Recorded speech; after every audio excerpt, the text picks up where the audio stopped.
Olá, nosso diálogo hoje é sobre a relação entre o espírito e o corpo.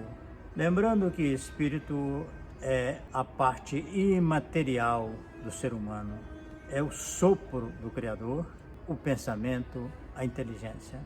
Já o corpo é a parte física, parte material, a carne. Eu vou me basear hoje muito no estudo que Pietro Baldi faz no livro A Grande Síntese, mostrando as semelhanças entre o remoinho, ou redemoinho, rodamoinho, que é da família do furacão, do ciclone, com a vida.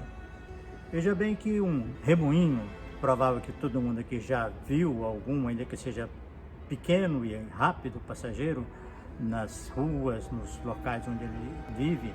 Esse fenômeno tem uma série de fatores, mas é praticamente uma troca, um movimento entre o ar quente que sobe, o ar frio que desce e alguma outra corrente de vento que chega e sopra naquilo ali e vira aquele turbilhão. Esse turbilhão tem uma característica, ele suga os objetos para o canal que ele forma, de vento circulando, e esses objetos que ele suga têm naturalmente uma correspondência com a sua potencialidade. Se ele é pequeno, ele vai aspirar objetos como a poeira e outro material muito simples, muito reduzido. Se ele for mais possante, ele vai aspirar objetos muito mais pesados, vai colocar aquilo na circulação dele e depois de um tempo ele joga fora, que é exatamente um fenômeno fundamental da vida, a captação de elementos, de substâncias do meio ambiente, o processamento e depois a eliminação. Vamos imaginar que um espírito se contrai até chegar a um ponto assim microscópico e a partir dali ele se insere num óvulo fecundado por um espermatozoide dentro de um útero materno e começa a longa jornada de aproveitar as substâncias que o sangue leva até ele e formar de cada célula, de cada componente da sua célula, ele vai formar um revestimento orgânico. Mesmo aquilo que nós chamamos de organelas no interior de uma célula, qualquer que seja o elemento que existe no espírito e que ele está em desenvolvimento também, ele está em fase de crescimento, ele vai pegar e formar um revestimento para a sua própria essência. Nessa visão, o corpo é formado pelo espírito desde a sua concepção.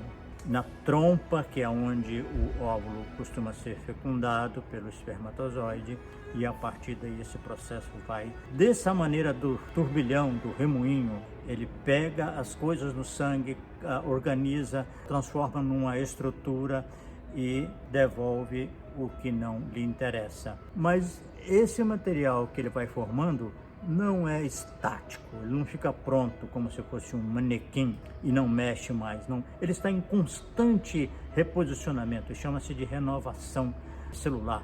Ele está constantemente pegando o material e repondo, colocando as pecinhas, né, as partículas, substituindo aquilo de uma maneira que não há uma paralisação. O serviço nunca está pronto. Nunca acaba, porque é sempre uma reposição. Então vamos sair do útero agora, vamos nascer e continuar crescendo. As pesquisas mostram que um intestino, ele é renovado a cada 3 ou 4 dias. As células do sangue, chamadas hemácias, são renovadas a cada 3 meses. Os rins, aproximadamente 1 ano e pouco. E o organismo como um todo, estima-se que por volta de 10 anos ele está completamente renovado. Não é uma renovação por peças, é por partículas das peças, pegando o material que nós respiramos, que nós bebemos, que nós alimentamos, que nós captamos os estímulos sensoriais, energéticos, e está em fluxo permanente. É realmente um turbilhão acontecendo no espírito e no corpo. A pergunta que já cabe fazer é o seguinte: existe corpo? Ou ele é apenas um revestimento do espírito? O que já não é pouco, né? Esse entendimento faz pensar que o corpo é uma veste, ele é uma roupagem, mas não é superficial. Cada objeto, cada parte, cada setor, por menor que seja, dentro da célula tem a sua vestimenta. E é dinâmico, não é um manequim fixo, não, ele é dinâmico. As coisas estão em movimento, não por iniciativa do corpo, mas ele está refletindo tudo o que se passa no espírito. As emoções, sentimentos, ideias, conceitos, projetos, tudo o que está sendo elaborado no espírito, e nós sabemos que isso também é muito dinâmico, porque um conceito ele vai sendo revisto, modificado, desprezado ou supervalorizado, e isso faz parte de um conhecimento, e tem razões, tem motivos, tem metas, e isso tudo é o processo espiritual, que exige inteligência. O corpo é uma manifestação do espírito, também dinâmica, mas que não tem autonomia. A literatura espiritualista diz que quando o espírito se afasta ou quando o corpo adormece, o espírito vai para outros lugares, há uma ligação entre eles que permanece, que é o cordão de prata. Quando o espírito retorna, quando o corpo tem qualquer coisa súbita que precisa de alguma providência, ele atrai instantaneamente o espírito, e daí todo o material do espírito, toda a sua potência, sua capacidade, recursos, voltam a se manifestar naquele corpo. O corpo por si só não tem autonomia. Ele não é capaz de, sem o espírito, fazer qualquer coisa. Ele não pensa, não age, não reage. É como um aparelho de televisão que você tem controle remoto, que você desliga e deixa aquela luzinha vermelha lá acesa, dizendo que ela está em suspenso. O computador também é assim, você pode deixar no modo suspenso. Você chegou e bateu numa tecla ou mexeu no mouse, ele volta a funcionar e pedir a sua identificação. A televisão não pede identificação, ela simplesmente volta a funcionar, com todos os canais disponíveis no seu aparelho. Esse estado de latência é aquilo que o corpo fica quando o espírito se afasta. Ele não tem pensamento, ele não tem inteligência, ele não tem memória, não tem nada. Ele guarda um envoltório, guarda uma projeção daquilo que existe no espírito. Ele é formosíssimo, com a capacidade extraordinária de revelar aquilo que está guardado no espírito e que é patrimônio exclusivo do espírito.